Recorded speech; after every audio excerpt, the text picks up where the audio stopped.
کشمیر کے بارے میں ایک گمنام شاعر کی نظم جو مجھے بہت پسند ہے. لکھتے ہیں کہ اس خوابناک وادی کی مٹی اتنی زرخیز ہے کہ گل لالا خود بخود نمودار ہوتے چلے جاتے ہیں. نرگس کی آنکھیں ہر سو واہ ہوتی جاتی ہیں اور زعفران کے کھیت ایسے مہک آور کہ خوشبو پاگل کر دیتی ہے. آج ایک پودا اگاؤ، کل اس میں پھل آ جائے گا. یہاں تک کہ ایک خوبرو کشمیرن اس مٹی میں اپنی انگلی گاڑ دے تو اس میں سے حسینائیں اگنے لگتی ہیں. کارواں سرائے میں آج کی شب قیام کرنے والے تمام مسافروں کی خدمت میں سلام عرض کرتا ہوں. آج کارواں سرائے میں خوب رونق ہے اور اس کی بنیادی وجہ یہ ہے کہ 2-3 قافلے یکمشت یہاں آن پہنچے اور جگہ تھوڑی سی کم پڑ گئی ہے. تو میرا سجیشن یہ ہے کہ درمیان میں آپ کو پتہ ہے کہ ارد گرد کمرے ہوتے ہیں کارواں سرائے کے اور اس کے بھی ہیں. درمیان میں ایک فوارہ ہوتا ہے، سین ہوتا ہے بہت بڑا، تو آپ وہاں پہ بھی سو سکتے ہیں. اگر آپ کو سردی لگتی ہے تو پھر آپ یہ کر سکتے ہیں کہ استبل میں سو سکتے ہیں. یہ میں کوئی مزاح میں بات نہیں کر رہا، لیکن یہ ایک حقیقت ہے کہ استبل بہت گرم ہوتا ہے. جو پاکستان ہے اس کے شمالی علاقہ جات میں جہاں مائنس ٹیمپریچر ہوتا ہے، وہاں ہمیشہ جو دور دراز کے گاؤں ہوتے ہیں جہاں کوئی سہولتیں نہیں ہوتی، وہاں جو مویشیوں کا باڑہ ہوتا ہے سردیاں اس میں بسر کی جاتی ہیں، کیونکہ جو مویشی ہیں ان کے بدن کی گرمی ہوتی ہے اور اس کے علاوہ آپ کو شاید ناگوار گزرے کیونکہ آپ تو ماشاءاللہ سیولائز لوگ ہیں، جو گوبر ہے اس کی بھی گرمی ہوتی. تو اسی لیے میں نے عرض کیا کہ اگر جگہ کم پڑ جائے تو آپ استبل میں بھی سو سکتے ہیں. خواتین و حضرات، آج ایک اور داستان آپ کی خدمت میں پیش کرنا چاہتا ہوں. اس سے پیشتر میں آپ سے یہ پوچھنا چاہتا ہوں کہ کیا آپ جانتے ہیں کہ شینگری لا کیا ہے؟ شینگری لا ایک لفظ ہے جو کریٹ کیا گیا ہے، جو تخلیق کیا گیا ہے. یہ اوریجنل نہیں ہے. ایک ناول میں تذکرہ ہے اس کا کہ کیسے ورلڈ وار 2 کے دوران ایک چھوٹا سا جہاز جو تھا، فوجی جہاز جو تھا، وہ راستہ بھٹک کر کہیں ہمالیہ کی جو بلندیاں تھیں اور قراقرم کی اور چائنا کے بارڈر کے پاس جو اونچے پہاڑ ہیں، کہیں ان میں انجن کی خرابی کی وجہ سے کریش کر گیا. اور جب وہ لوگ باہر آئے تو انہوں نے یہ دیکھا کہ وہاں ایک حیرت انگیز وادی، ایک خوابناک جیسے ایک سراب ہو، اور وہاں طرح طرح کے پھول کھلتے ہیں اور مہک جو ہے وہ مدہوش کر دینے والی ہے، اور جو لوگ ہیں وہ اتنے خوبصورت ہیں کہ ان سے نظر نہیں ہٹتی، اور ان کی خوراک بہت سادہ ہے اور وہ لمبی عمریں پاتے ہیں، اور ان کو قطعی طور پہ علم نہیں کہ ان کی وادی کے باہر دنیا بھی ہے، اور وہ مطمئن ہیں. اور یہ لوگ اس وادی کو دیکھ کے، اور اس کے ارد گرد اونچے پہاڑ ہیں، برف پوش پہاڑ ہیں، وہ اس کے سحر میں مبتلا ہو جاتے ہیں اور پکار اٹھتے ہیں کہ گر فردوس بر روئے زمیں است، ہمیں است تو ہمیں است تو ہمیں است. اور انہوں نے اس کو شینگری-لا کہہ کے پکارا، خواب و خیال کی وادی. لیکن خواتین و حضرات، وہ خواب و خیال کی وادی اس دنیا میں ہے، اور میری خوش قسمتی ہے کہ اس کو میں نے اپنی آنکھوں سے دیکھا ہوا، اور میں اس کی تفصیل آپ کو بعد میں بیان کروں گا. لیکن جیسا کہ میں کہتا ہوں کہ میں ایک داستان گو، تو ہمیشہ میں اپنا پروگرام کسی داستان سے شروع کروں گا، اور میرے پاس بہت ساری داستانیں ہیں. ان میں یہ پہلی داستان ہے، اور اس کو کہہ لیجئے کہ اس کا نام ہے پھولوں والی پہاڑی. میرے والد صاحب کا کاروبار تھا زراعت کے مختلف شعبوں کا، سبزیوں اور پھولوں کے بیجوں کا، زراعتی کتابوں کا، انسٹرومنٹس کا، وغیرہ وغیرہ. تو تقسیم سے پہلے پورے سب کانٹیننٹ میں پھیلا ہوا تھا، بلکہ سیکنڈ ورلڈ وار میں برما تک انہوں نے سپلائی کیا. تو وہ کاروبار کے سلسلے میں پورے ہندوستان میں جایا کرتے تھے. اس کے علاوہ کشمیر سری نگر میں ڈل لیک کے کنارے ہمارا ایک فارم تھا، اور وہاں پہ پھولوں کے بیج تیار کیے جاتے تھے، اس لیے کہ بقول میرے والد صاحب کہ وہاں کی جو زمین ہے وہ بہت قابل ہے. وہ زرخیز نہیں کہتے تھے، اور ان میں ایک خوبی یہ تھی کہ وہ زمین تھوڑی سی مٹی لے کے سون کے بتا دیتے تھے کہ اس میں کون کون سی فصل کامیاب رہے گی. اور وہ ہمیشہ کہتے تھے کہ سری نگر کے ارد گرد جو زمین ہے وہ بہت قابل ہے، ایسی ہے کہ جو بے رنگ گل ہوں ان میں بھی رنگ بھر دیتی ہے. تو وہ ہمیں کہانی سنایا کرتے تھے. یہ پارٹیشن کے ظاہر بعد کی بات ہے اور وہ خاصے بوڑھے ہو چکے تھے. کہنے لگے کہ نندا بس سروس لاہور سے چلتی تھی، اور چونکہ وہ گرمیوں کا سیزن وہی گزارتے تھے فارم پہ، لک آفٹر کرتے تھے اپنے فارم. تو نندا بس سروس لاہور سے چلتی تھی تو میں اس میں سوار ہو جاتا تھا، اور وہ پہلے جموں جاتی تھی. جموں تک موسم گرم ہوتا تھا، اور اس سے آگے درہ بانیال کی چڑھائی ہوتی تھی، جس کو بڑی پرپیچ چڑھائی تھی. ان دنوں تو معلوم ہوا ہے کہ وہاں پہ سرنگیں بن چکی ہیں، ڈبل ٹریک. لیکن تب وہ جس طرح ہمارا ناردرن ایریا میں ہے مختلف درے ہیں، اسی طرح کا درہ تھا بانیال. تو اس سے ذرا پہلے بس ایک مقام پر کھڑی ہوئی چائے وغیرہ کے لیے، اور وہاں ایک ٹوٹا پھوٹا سا کھوکھا تھا، اور ایک بہت ہی ناتواں اور غریب سا کشمیری ایک دو برتن لیے چائے کے کہ اگر کوئی بس کھڑی ہو جائے. اور وہاں پہ زیادہ بسیں چلتی نہیں تھی، تو صبح وہ چائے لے کے ابالتا تھا تھوڑی سی، اور سارا دن اسی پلاتا رہتا تھا. اور وہ بس کے مسافر اترے تو کہنے لگے کہ اس کے ساتھ میں نے ایک پہاڑی دیکھی. پہاڑی نہیں بلکہ ایک ٹیلا، اور بہت ویران تھا، کچھ بھی نہیں تھا، گھاس واس اگی ہوئی تھی. تو میں اس پہ گیا تو میں نے اس کی مٹی کو سونگا تو اس میں مجھے زرخیزی کی مہک آئی. چنانچہ میں واپس بس میں گیا، اور وہاں جو بیج میں لے کے جا رہا تھا پھولوں کے اپنے فارم کے لیے، ان میں سے کچھ بیج میں مٹھی میں بھر کے لایا، اور اس پہاڑی کے مختلف حصوں میں اپنے ہاتھوں سے کھود کھود کے تھوڑے تھوڑے بیج ڈال کے مٹی کو کور کر کے بھاگ دوڑ کر کے کہ میں اس پوری جو ٹیلا ہے اس کے اوپر یہ بیج بو دوں. اور اس دوران بس چلنے کا وقت ہو گیا، اور نیچے سے بومبوں کی آواز آ رہی ہے، اور نیچے جو لوگ ہیں وہ ہنس رہے ہیں کہ یہ نوجوان، اور ان دنوں وہ نوجوان تھے، چہرے تھے، نیلی آنکھیں تھی، بہت خوبصورت تھا میرا باپ. تو یہ پاگل ہو گیا کہ پتہ نہیں اس پہاڑی کے اوپر کیا کر رہا ہے، بھاگتا پھرتا. تو وہ کہنے لگے کہ وہ میں نے سارے بیج بو دیے اور آ گیا. اگلے برس تقریباً انہی موسموں میں والد صاحب کا کہنا ہے کہ ہم جموں سے آگے گئے، ایک موڑ ہم نے موڑا ہے، اور میں نے کیا دیکھا ہے سامنے وہی چھوٹی سی پہاڑی جو ہے وہ پھولوں سے بھری ہوئی، اور سرد ہوا ہے، اور وہ چل رہی ہے، اور رنگ ہی رنگ. اور جب ہم وہاں پہ رکے تو ہم نے دیکھا کہ وہ جو چائے کا ایک کھوکھا سا تھا وہ باقاعدہ ایک بڑے خوبصورت چھوٹے سے ہوٹل میں بدل چکا تھا. اور وہ چائے والے نے بتایا، اسے نہیں معلوم تھا کہ یہ سارا کارنامہ اس نوجوان کا ہے. اس نے بتایا کہ سر یہاں پہ قدرت کی جانب سے پتہ نہیں کیسے اتنے سارے پھول کھلائے، اور اب لوگ اسے پھولوں والی پہاڑی کہتے ہیں، اور دور دور سے دیکھنے آتے ہیں.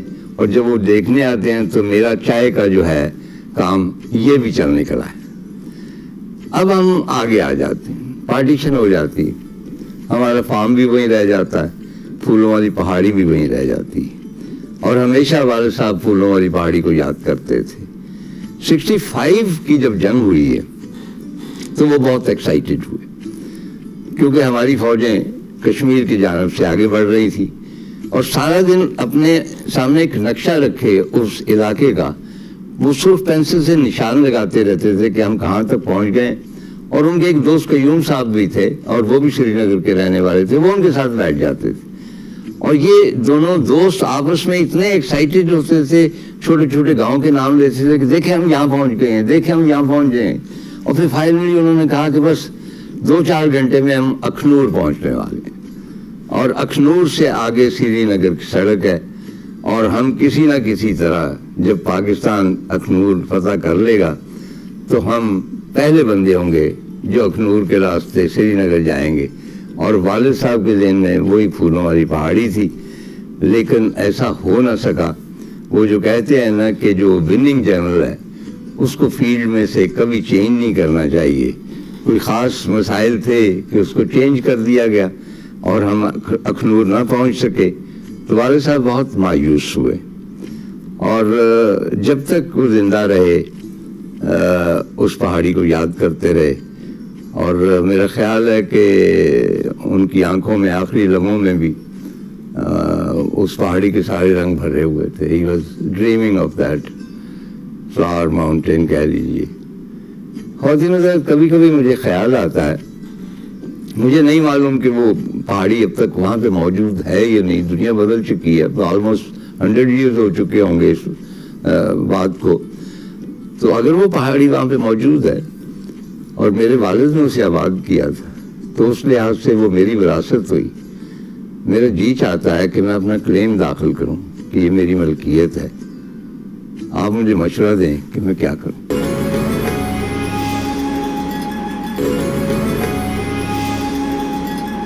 ویسے کہا تو یہ وادی سوات کے بارے میں جاتا ہے کہ وادی سوات جو ہے وہ بادشاہوں کے دلوں کو خوشی سے بھر دیتی. لیکن یہی مثال میرا خیال ہے کشمیر پر زیادہ صادق آتی ہے، کیونکہ آپ جانیے کہ جب تک مغل سلطنت قائم رہی، مغل بادشاہ جو تھے وہ ہمیشہ گرمیوں میں کشمیر جاتے تھے، خاص طور پہ شاہ جہاں اور جہانگیر، اور وہاں پہ قیام کرتے تھے. اور یہ رستہ جاتا تھا بھمبر کی طرف سے جو پاکستان میں. مجھے نہیں معلوم کہ اس کے آگے کون سا روٹ ہوگا.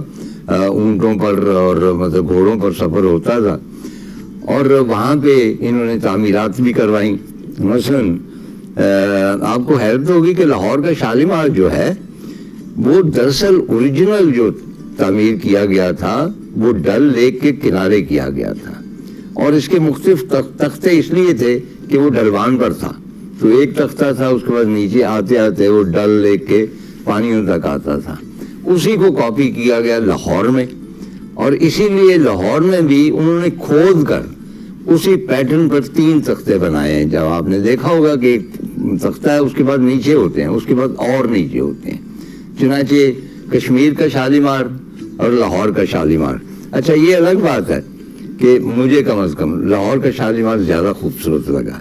میں کسی وقت جب میں بیان کروں گا کہ کیسے میں بچپن میں اس شنگریلا میں گیا، سری نگر گیا، کشمیر گیا، تھوڑا سا بیان کروں گا کہ ہم کیسے شالیمار بھی پہنچے. لیکن ابھی کچھ دیر باقی ہے اس بیان میں. صرف میں یہ عرض کرنا چاہتا ہوں، اور آپ کے علم میں ہوگا کہ جہانگیر جب اسی طرح واپس آ رہا تھا تو راستے میں بھمبر کے مقام پر اس کا انتقال ہو گیا.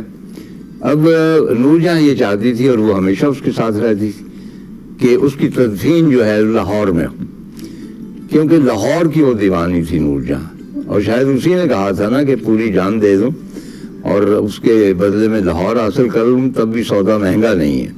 تو اس نے شاہی حکیم کو بلایا اور اس کو ہدایات دی. شاہی حکیم نے جس طرح ممی بناتے ہیں، ممی بھی اسی طرح بناتے ہیں کہ اس میں ایسے اعضاء جو ہوتے ہیں انسانی جن کے گلنے سڑنے کا امکان ہوتا ہے، جو بدبو دینے لگتے ہیں، ان کو پہلے نکال لیا جاتا ہے. تو شاہی حکیم نے جہانگیر کی لاش میں سے وہ تمام حصے نکال لیے، اور باقی اس کا جسد خاکی جو ہے لاہور لایا گیا اور یہاں دفن کیا گیا. لیکن اس سے پیشتر وہ جو حصے نکالے گئے تھے، وہیں بھمبر میں ایک وادی ہے، مجھے اس کا نام یاد نہیں، وہ بھی بہت خوبصورت ہے، اس میں بے شمار آبشاریں ہیں، وہاں پہ دفن کیے گئے. چنانچہ اب 2 جگہ جہانگیر دفن ہے، ایک وہاں اور وہاں پہ باقاعدہ مقبرہ ہے اس کا، اور ایک لاہور میں. ایک اور فیکٹ میں آپ کے نظر کرنا چاہتا ہوں کشمیر کے بارے میں، کہ مغل بادشاہ وہاں سے برف منگایا کرتے تھے. اب اتنی گرمی میں برف لانا، خاص طور پہ گرمیوں میں چاہیے ہوتی تھی نا، کہتے ہیں کہ وہاں سے منگاتے تھے اور اونٹوں پہ برف آتی تھی.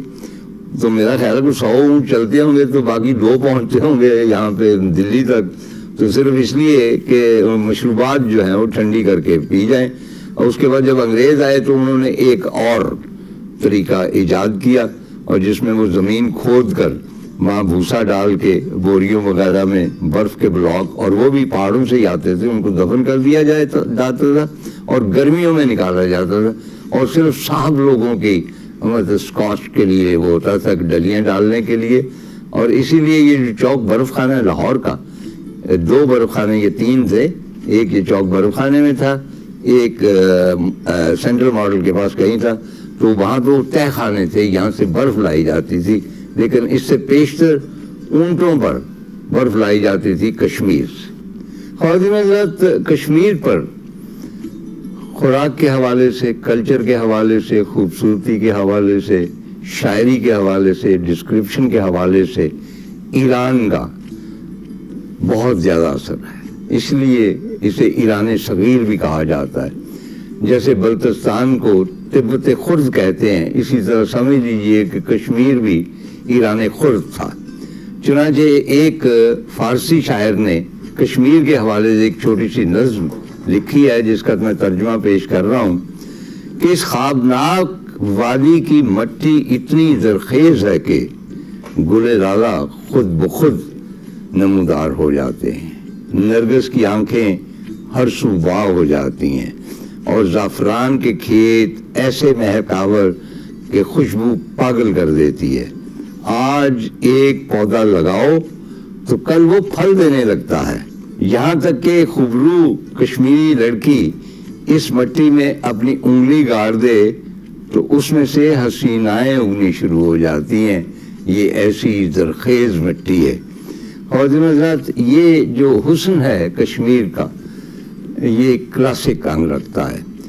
میری کتاب ہے لاہور کے بارے میں، تو اس میں نے زنان لاہور کے حوالے سے ایک چیپٹر لکھا ہے کہ کس طرح اندرون شہر کی جو خواتین تھی، لڑکیاں تھیں، وہ بہت خوبرو ہوا کرتی تھیں. اور اس کی بنیادی وجہ یہ ہے کہ بہت سارے حملہ آور آئے اور یہاں پہ سیٹل ہو گئے. بہت ساری دوسری نیشنلٹیز کے لوگ آئے لاہور، اور یہاں پہ وہ انٹر میرجز کی وجہ سے، اور ان میں پٹھان بھی تھے اور ان میں کشمیری بھی تھے.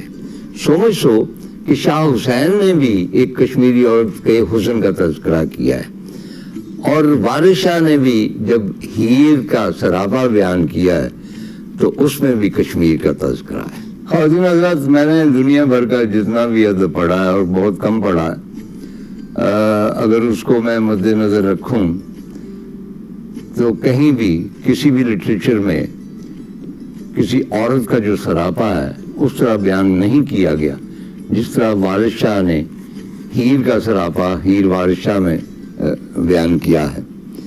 اور اس میں بھی ایک خاص مصلحت ہے کہ میں ایک دو شعر پڑھ رہا ہوں. تو وارث شاہ کہتا ہے کہ کئی ہیر دی کرے تعریف شاعر، متھے چمکدا حسن مہتاب دا جی، خونی چونڈیاں رات جیوں چن دوالے، سرخ رنگ جیوں رنگ شہاب دا جی. اور مثال کیسی دیتا ہے کہ بھواں وانگ کمان لاہور دسن، کیونکہ لاہور کی کمان بہت مشہور تھی، اسی لیے محلہ کمان کا رہا ہے. بھواں وانگ کمان لاہور دسن، کوئی حسن نہ انت حساب دا جی. اس کے بعد کہتا ہے ہوٹ سرخ یاقوت جیوں لال چمکن، ٹھوڈی سیب ولایتی سار وچوں. یعنی یاقوت جیسا ہے رنگ وہ اس کے ہونٹ ہے. اور جس ایک چھوٹے سے مصرے کے لیے میں نے باقی سب کچھ پڑھا، وارث شاہ ہیر کو بیان کرتے ہوئے کہتا ہے، لکھی چین کشمیر تصویر جٹی، قد سرو بہشت گلزار وچوں. یعنی ہیر جو تھی وہ جس طرح چین کی تصویر ہوتی ہے اور جس طرح کشمیر کی تصویر ہوتی ہے، اور کشمیر میں کیا ہوتا ہے؟ سرو اور بہشت اور گلزار. چنانچہ وادی کشمیر کا حسن جو تھا وہ بے مثال تھا.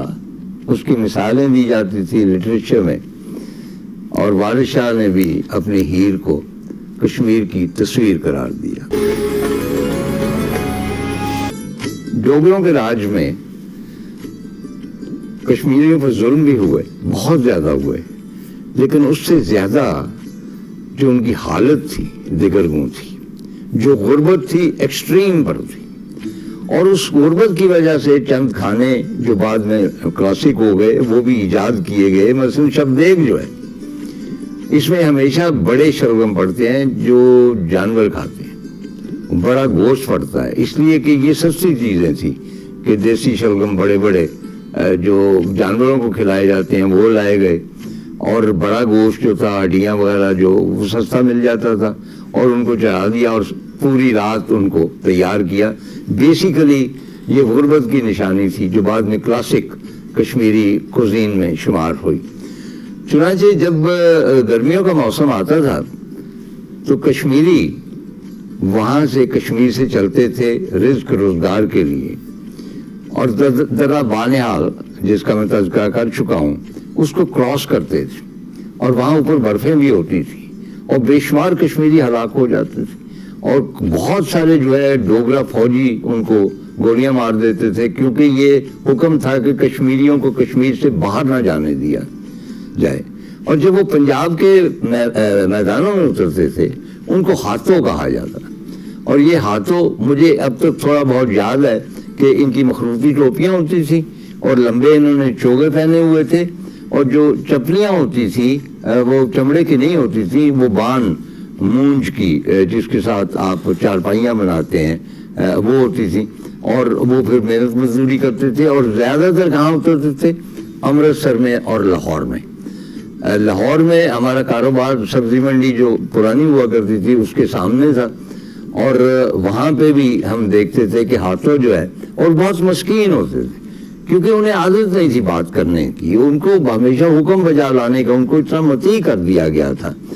سو کہ ناردرن ایریا کی ایک تاریخ میں پڑھ رہا تھا، اس میں لکھا ہوا تھا کہ جو ڈوگرا فوج تھی اس میں بار برداری کے لیے 2 چیزیں تھیں، ایک تو خچر اور ایک کشمیری، یعنی کشمیریوں کو ڈھور ڈنگروں کے طور پہ استعمال کیا جاتا تھا.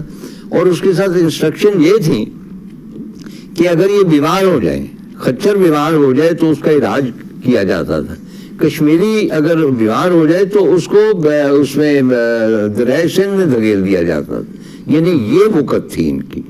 چنانچہ یہ لاہور اور امرتسر آتے تھے اور محنت مزدوری کرتے تھے. اور مجھے اب تک یاد ہے کہ ایک تھوڑی سی جائیداد تھی ہماری وہاں پہ، تو ایک کشمیری ہاتھوں فوت ہو گیا اور لاوارث تھا، ظاہر ہے کہ بیچارہ جانے کہاں سے آیا تھا، تو اس کو وہاں پہ دفن کر دیا گیا. اور بعد میں اب وہاں پہ ایک بہت بڑا مزار ہے، اس کی ترقی ہو گئی ہے اور لوگ سمجھتے ہیں کہ بہت بڑے پیر یہاں دفن ہیں. تو ان زمانوں میں بہت سارے محلے دار والد صاحب کے پاس آئے کہ یہ آپ کی جائیداد ہے اور وہاں پہ یہ فلاں پیر ہیں، ان کا ہم عرس منا رہے ہیں. تو والد صاحب نے انہیں حقیقت تو بتا دی کہ یہ بیچارہ لاوارث کشمیری ہاتھوں تھا، لیکن عقیدہ اور طرح کی چیز ہوتی ہے، یا جو بھی اس میں فوائد بھی ہوتے ہیں. چنانچہ آج بھی اگر آپ جانا چاہیں میں پتہ آپ کو بتا دوں گا، وہاں پہ بڑی کرامات لکھی ہوئی ہیں ایک بورڈ پہ پیر صاحب کی. لیکن دراصل وہ ایک ایسا کشمیری تھا جس کے بارے میں ان دنوں ایک اصطلاح تھی فاقہ کش کشمیری، اس لیے کہ یہ فاقے کاٹتے تھے باقاعدہ. جو پتلا دبلا شخص ہوتا تھا اس کو بھی کشمیری کہا جاتا تھا. اچھا، اب جو کشمیری آئے ہیں تو ان کا بہت بڑا امپیکٹ ہوا پنجاب پہ. پنجاب وہ نہ رہا جو کہ پہلے تھا. مثلا پوری جی ٹی روڈ پر آپ جائیں تو یہاں آہستہ آہستہ کشمیری آئے رزق روزگار کے لیے، اور انہوں نے آہستہ آہستہ بہت ترقی کی. بلکہ میرا ایک کریکٹر تھا خز و خاشاک زمانے میں، وہ جاٹ تھا اور اس کو سمجھ نہیں آتی تھی کہ یہ لوگ کہاں سے آ گئے ہیں، اور یہ ہر کام کر لیتے. یعنی ان زمانوں میں مایوب سمجھا جاتا تھا کہ جس کا جو پیشہ ہے اس میں وہی کرنا ہے، لیکن یہ کشمیری خربوزے بھی لگا دیتے ہیں اور یہ ٹانگے بھی چلا دیتے ہیں. انہوں نے دریوں کی فیکٹری بھی لگا لی ہے اور یہ جلاہے بھی ہیں، کیونکہ جو بھی شخص نقل مکانی کرتا ہے وہ ہر کام کرتا ہے اپنے آپ کو اسٹیبلش کرنے کے لیے.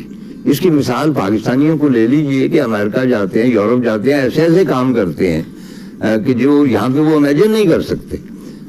اس میں نے ایک کہانی بھی لکھی تھی ڈی بی خان کی کہ وہ گئے، کوئی صاحب بڑے اپنی طرف سے جاٹ زمیندار تھے، روزگار نہ ملا تو ایک دن کوئی کام نہیں تھا تو ساتھ والی بہن جو تھی وہ کہنے لگی تم میرا کتا نہلا دو تو میں تمہیں 2 پاؤنڈ دوں گی. تو اس کا انہوں نے کتا نہلا دیے، کیا کرتے اپنا بیکار تھے.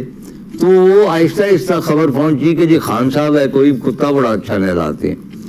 چنانچہ انہوں نے باقاعدہ ایک ادارہ کہہ لیجیے، ان کا نام ہی ڈی بی خان، ڈاگ بیدر خان پڑ گیا، اور وہ کتے نہلاتے رہے. کہنے کا مطلب یہ ہے کہ جو بندہ اپنے وطن سے باہر جاتا ہے، نقل مکانی کرتا ہے بہتر مستقبل کے لیے، اس کو کوئی کیونکہ ایک دیکھنے والا بھی کوئی نہیں ہوتا. یہاں یہ بھی ہوتا ہے نا کہ فلاں بندہ دیکھ رہا ہے، یہ لوگ یہ کیا کہیں گے، طارق صاحب کیا، وہاں کوئی ایسا ہوتا نہیں. چنانچہ کشمیریوں نے بھی وہ سارے کام کیے اور آہستہ آہستہ وہ باقی پبلک سے زیادہ متمول ہو گئے. اچھا کشمیری جیسا کہ میں نے عرض کیا میری معلومات کے مطابق زیادہ تر سیالکوٹ میں بھی اترے لیکن زیادہ تر لاہور اور خاص طور پہ امرتسر میں. اچھا وہ صرف اپنی خوراک جو تھی مختلف وہ نہیں لے کے آئے بلکہ ادبی زرخیزی بھی لے کے آئے. اتنا بڑا ادیب پیدا ہوا امرتسر میں کشمیری نژاد کہ میرا خیال ہے کہ آدھا اردو لٹریچر جو ہے وہ کشمیریوں نے کریٹ کیا. اب اس کی بہت فہرست لمبی ہے. مثلاً سیف الدین سیف صاحب کتنے بڑے شاعر تھے. اچھا شہزاد احمد میرے دوست بھی تھے. صوفی غلام مصطفیٰ تبسم, احمد رائی صاحب, اے حمید صاحب, مطلب ہے کہ عارف عبد المتین صاحب, ایک لامتنائی فہرست ہے. اور آپ جانتے ہیں نا کہ صوفی صاحب اتنے بڑے اسکالر تھے پرشین کے, اور ان کے چھوٹے بھائی کلچے لگاتے تھے, ان کا تنور تھا وہی کشمیری اسٹائل میں, اور جمعہ کے روز صوفی صاحب بھی وہاں بیٹھ کے کلچے لگایا کرتے تھے. آپ کو یاد ہے نا فریدہ خانم کی وہ ہوئے ہم سے ہم کلام, اللہ اللہ.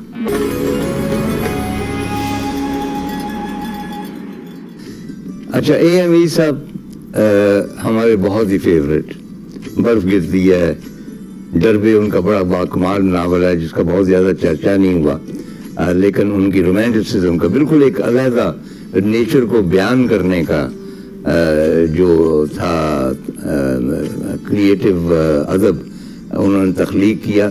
چائے کی ایک پیالی کے اوپر وہ 5 صفحے لکھ سکتے تھے, اور امرتسر کی یادیں انہوں نے لکھی, اور ان تمام یادوں میں کشمیر تھا. وہاں کے کھانے تھے, وہاں کی چائے تھی, وہاں کے منظر تھے. اس ساری عمر وہ کشمیر کے بارے میں لکھتے رہے. جہاں برف گرتی ہے بڑا مشہور ناول ہے ان کا. بچپن میں بڑے فیسینیٹ ہوئے تھے, پتہ نہیں اب وہ ہے کہیں ملتا ہے یا نہیں ملتا. ان کے بیٹے میرا خیال NCA میں پڑھاتے ہیں, ان سے گزارش ہے کہ اپنے والد صاحب کی یہ کتابیں تو شائع کروا دیں. اگر نہیں کروا سکتے تو میں اس سلسلے میں کچھ مدد کر سکتا ہوں. تو اے حمید صاحب کی ایک بات مجھے یاد آئی. تو میری 2-4 کتابیں آئیں نیچے اوپر اور اچھی مقبول ہو گئی. تو مجھے کہنے لگے کہ طارق یہ جو آپ لوگ ہمارے کے بعد کی جنریشن ہے, اب یہ دیکھیں نا یہ کس جنریشن سے تعلق رکھتے تھے جب بلونت سنگھ تھے, کرشن چندر تھے, راجندر سنگھ بیدی تھے, عصمت چغتائی, یہ سب لوگ تھے. ان کی موجودگی میں یہ ہوئے اسٹیبلش ہوئے. تو کہنے لگے یار یہ تم کس طرح اسٹیبلش ہو جاتے ہو, مطلب تمہیں تو بڑی محنت کرنی پڑتی, 3-4 کتابیں لکھو. میں نے کہا سر آپ کے اتنے بڑے جائنٹ تھے, ان کی موجودگی میں آپ کیسے اسٹیبلش ہو گئے.